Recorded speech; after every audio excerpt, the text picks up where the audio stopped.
How's it going, everyone? It's your boy Cool Kid Croc back with episode 13 of the Kenshi Let's Struggle. This episode we started off recovering from the events of last episode, as we had just had a raid, but on the bright side we didn't have to worry about another raid for 2 days. So I decided to use some of this time to redesign the outside of a base, like the walls. I took away a lot of the wall and both of the gates and then replaced them with just a straight wall so that we could focus our defenses on the other side where our normal gate is. I had to dismantle one of the wind generators as we needed to put in a ramp to put in some turrets. I placed 3 turrets on each side of a gate, as well as a ramp for people to get to the other turrets. Now I checked on the weapons we had been creating and they were getting of better quality. They're starting to have some better stats, so I decided I was going to load up my inventory and sell them, as I wasn't going to use these weapons. We could just make more, and the more weapons we do make, the better quality they are. So now I needed 3 prosthetic limbs, 3 left arms, as we had lost 3 left arms last battle, and I could only get 1 for now, so 2 people had to go without a left arm for a bit. Heading back to the base though, I set up a bread stove and some straw flour storage, as we were finally going to be able to start producing bread. I also put in a grain silo so we could turn the wheat straw into straw flour. After I got B01 to talk to Boozin, the ninja we had kidnapped from the ninja tower, and I finally got him to join our team. Over in the house, I started production on medkits as well as the hemp fabric loom, because we had a lot of hemp right now, so I wanted to get this done first before we dabble into hash or other things like that. I put in a few more farm plots, one hemp farmland and then a wheat straw and cactus one, but I think I'm going to extend the walls beside the farm, that way we can include much more. After that, I recruited the ninja and named him after Dennis. Now on our way exploring, going to the way stations, I found some cattle and told them to head to our base. I still gotta figure out the ins and out of that mod, but hopefully if I do, we'll be able to get some animal breeding going on at our base. Bounce, go wow wow. I would place in a few more wells as well as a weaponsmith bench, that way we had some more stuff. I also put in this double house. I didn't get to see what it looked like in this episode, but I'll make sure to check it out in the next one. I loaded up a team full of people with ore and just sold a bunch and got some left arms. Our storages were full and our cats were low. In the bar there was a hungry bandit who I recruited for 2,500 cats, and I named her Charisse. Heading back to the base though, it had been 2 days in game and I wanted to get everybody together, that way we could prepare for the Band of Bones attack, as they were right outside of our gates ready to storm it. Now, I strategically picked everyone out to fight different units before the battle, and I also had people arming the turrets, and we did really well this battle. I mean, the Band of Bones are pretty strong, and we did outnumber them quite a bit, but even still, they didn't knock out too many people, considering the amount of strength that they usually have. So watching a lot of our more top tier units fight with their stronger weapons was really satisfying, as I hadn't seen a lot of these type of numbers be pulled off before. I was seeing hits for 100, 111, so people were getting their limbs chopped off by my party, and my party weren't losing limbs, which was the most important part. After this, I healed everyone up and assembled a squad of 12 into Adventure Time, as I wanted to go explore again. This time we'd be heading to the unknown tower up to the northeast of us that we had found last time while traveling to the Tower of Heading there, we encounter a bunch of addicts and hungry bandits who we get into a fight with and clear within like 3 seconds of fast speed. Once making it to the outskirts of the tower, I inspected the tower to see who it was owned by, and it was owned by none other than the Dust Bandits, and this meant that this was the Dust King lived, and I hated these fuckers. They've been fighting us the entire time, and they're dicks. So this would be great. The Dust King had a 36k bounty on him, as well as there being another bounty there for about 11k. With that, I had my people storm the gates, attacking the gates. Their turret people couldn't shoot us because of how the walls were designed, which led to us breaking through with ease and no one really getting too in. And with that, the battle had begun between our party and the Dust Bandits. Now, it was looking pretty good, honestly. B01 was putting in work. Akram was running around, taking out one by one each Dust Bandit. Having these higher class weapons and higher class units in our group really does help. You know, these some of the times that we one-shot units probably decides if we're gonna live or be knocked out. So I was pretty proud of the results, though. My team didn't do too bad, only a couple people being knocked out and thrown in cages, just like at the Ninja Tower.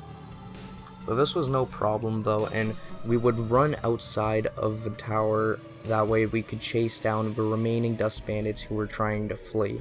Not letting any of them survive, just following a trail of blood brought us to the Dust Bandits who were slowly trying to crawl away. With the battle at 1, I would have my people in the cages just lock themselves out, and I would have everyone heal up. Now, looking for the bounties. First I found Altus, who had a bounty of a little over 11k. After that, I found where the Dust King had fallen, and he had my 2 class weapons on him.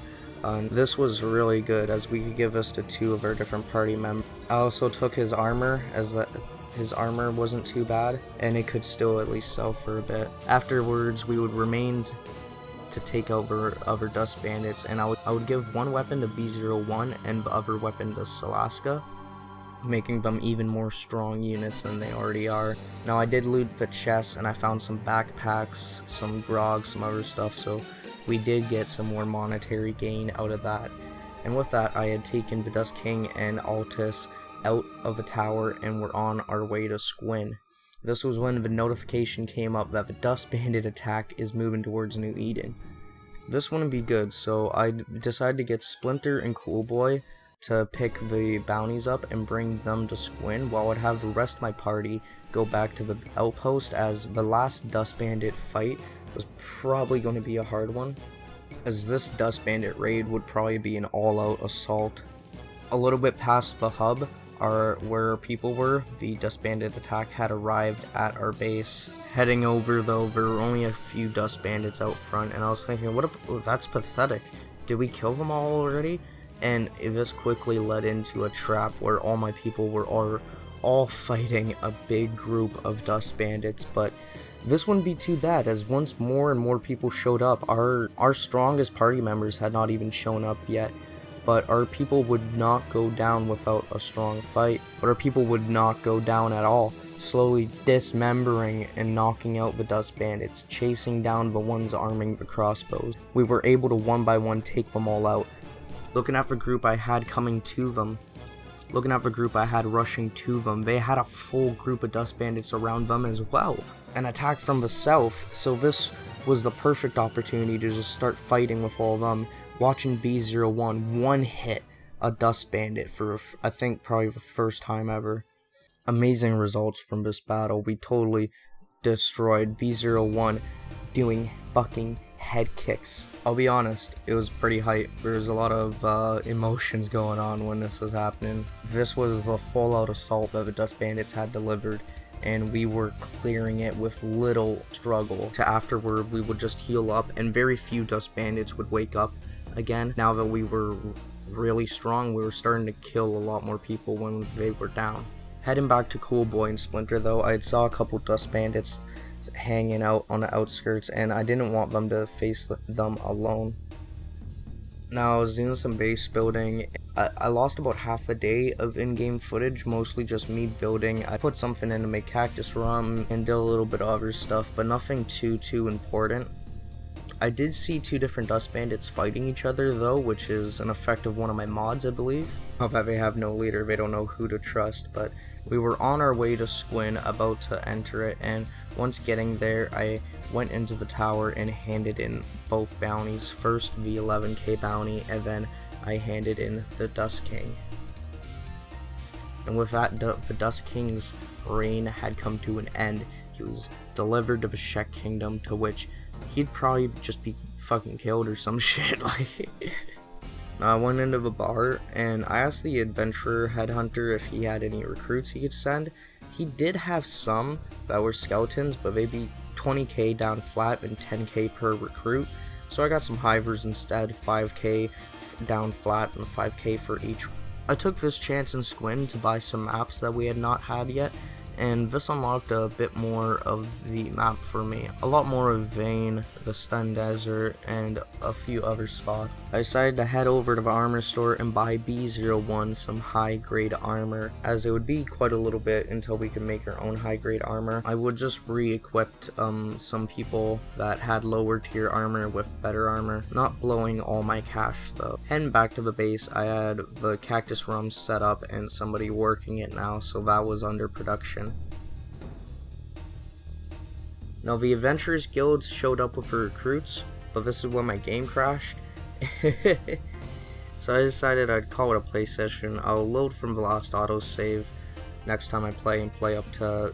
But with that, it brings us to an end to episode 13. We took out the Dust Bandit Tower and we were on our way to getting better armor and more. I'm really close to becoming really self-sufficient. Like, the base is just about there. I'd say give it a few more in-game weeks and then I'm probably thinking we'll be ready to take a group of our people to go settle somewhere else. Anyways, I hope you guys enjoyed this episode of the Kenshi Let's Struggle. Thank you for all the support on all the episodes.